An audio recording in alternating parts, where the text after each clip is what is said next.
le JT Foot Mercato avec Parions Sport en ligne. Avec le code FM15, profitez de 85 € de bonus plus 15 € de free bet sur Parions Sport en ligne.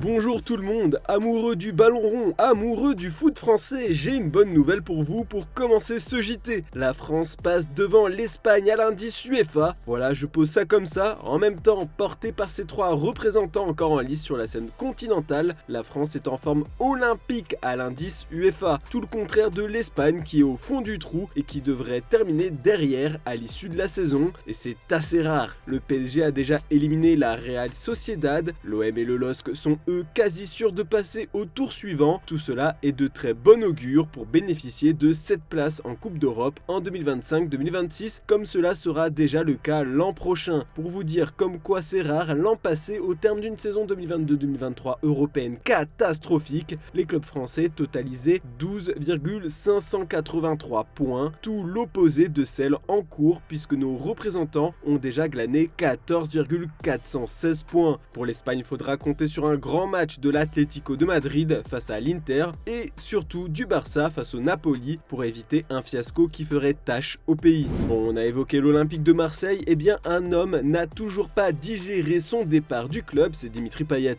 Le 21 juillet dernier, il annonçait en conférence de presse la fin de son histoire sous le maillot de l'OM. Après 8 saisons à Marseille, les dirigeants olympiens avaient décidé de tourner la page, laissant leurs joueurs très émus. Depuis cet été, l'ancien milieu offensif de l'équipe de France a signé et fait ses débuts avec Vasco da Gama. Le français est même acclamé au Brésil. Dans une interview dans l'équipe ce matin, Dimitri Payet est revenu sur son départ précipité de l'OM, un départ qu'il ne parvient pas à digérer. Honnêtement, la plaie ne se refermera jamais. La rupture a été brutale et très difficile pour moi. Après, il faut vivre avec. Quand je suis arrivé au Brésil, j'étais par terre. C'était difficile. Lors de la conf, c'était fini. Dans ma tête, je ne voyais pas où je pouvais rebondir. Merci au Vasco et aux supporters qui m'ont aidé à me relever. C'est leur amour qui m'a sauvé. Je ne voyais pas où je pouvais aller. En Ligue 1, impossible. Je ne voulais pas aller dans un club sans pression ni sans ambition. Je voulais un club chaud où on me déteste si je ne suis pas bon. Donc pour moi, c'était fini. Je me suis vu arrêter.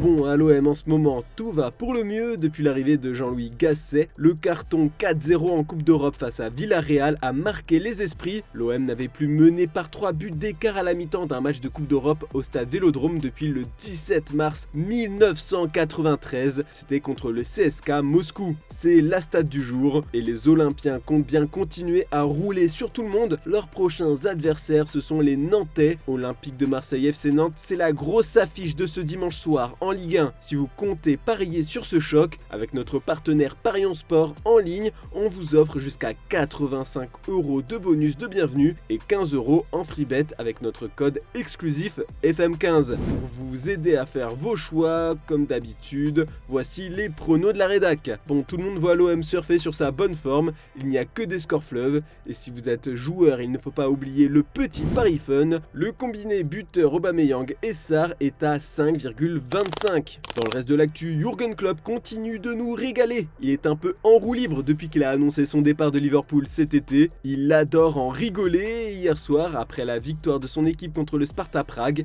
il a répondu avec le sourire à la question incongrue d'un journaliste tchèque. Regardez ça. Hello, is there any player from Sparta squad who wants you for Liverpool? I retire in the summer. Okay. You want me to take him on holiday? Thank you. You're welcome.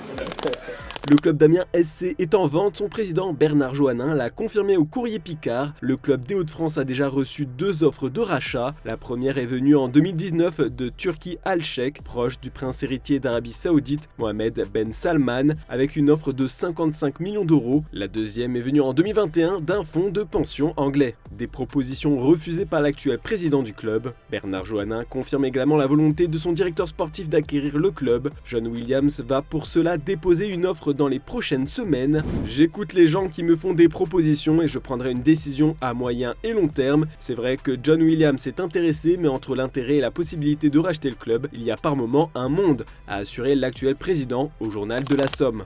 Sinon, comme souvent, on va parler de Kylian Mbappé. Une petite blague de Florentino Pérez sur le français a enflammé l'Espagne. Dans une vidéo partagée par El Chiringuito, on peut voir le président madrilène qui a pris le temps de prendre la pause avec des supporters qui lui ont d'abord demandé si Alphonso Davies viendrait. Davies, qui est Davies? Sourit Pérez dans l'hilarité générale. Avec Davies et Mbappé, nous gagnerons tout, lâche un autre fan. Mbappé, qui est Mbappé? Nouvel éclat de rire, ça sent le beau doublé cet été sur le mercato pour le Real.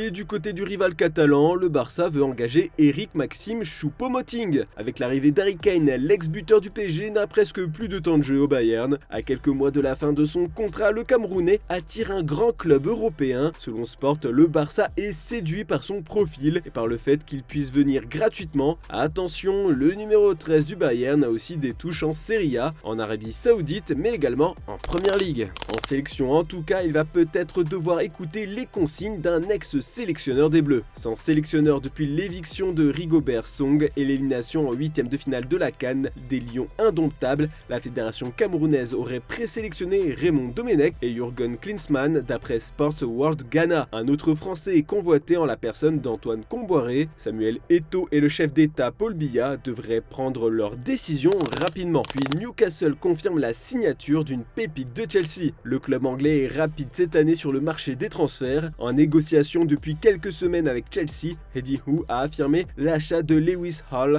un jeune joueur prêté cette saison aux Magpies. Le joueur de 19 ans s'engagerait pour une somme rondelette d'environ 35 millions d'euros, comme cela était convenu entre les deux clubs au moment du prêt. Avec Newcastle, cette saison, l'arrière-gauche n'a disputé qu'un seul match de Première Ligue.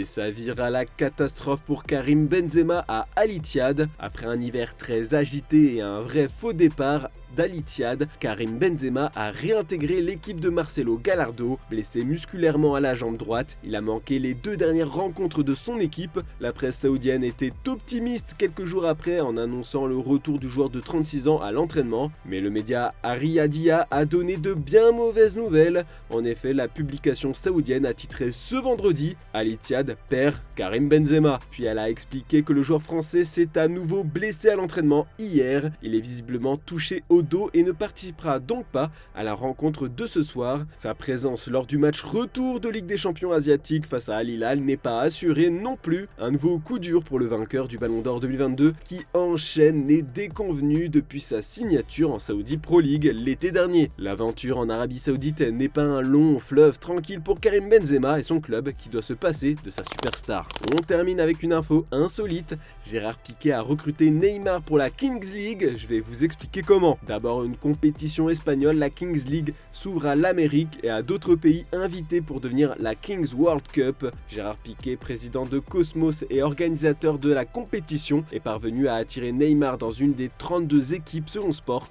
Le Brésilien, victime d'une rupture du ligament croisé du genou mi-octobre, est dans sa phase de rééducation, mais pense déjà à rejouer. La compétition qui débutera au Mexique le 26 mai et se terminera le 8 juin mettra un joli pactole en jeu. En attendant, les 2 anciens coéquipiers barcelonais se sont retrouvés et se sont amusés à refaire le célèbre Sequeda. C'est l'image du jour, je vous laisse mater ça et à lundi pour un nouveau JT sur Foot Mercato. Bonne soirée tout le monde. Ahora sí, se queda. Ahora de verdad.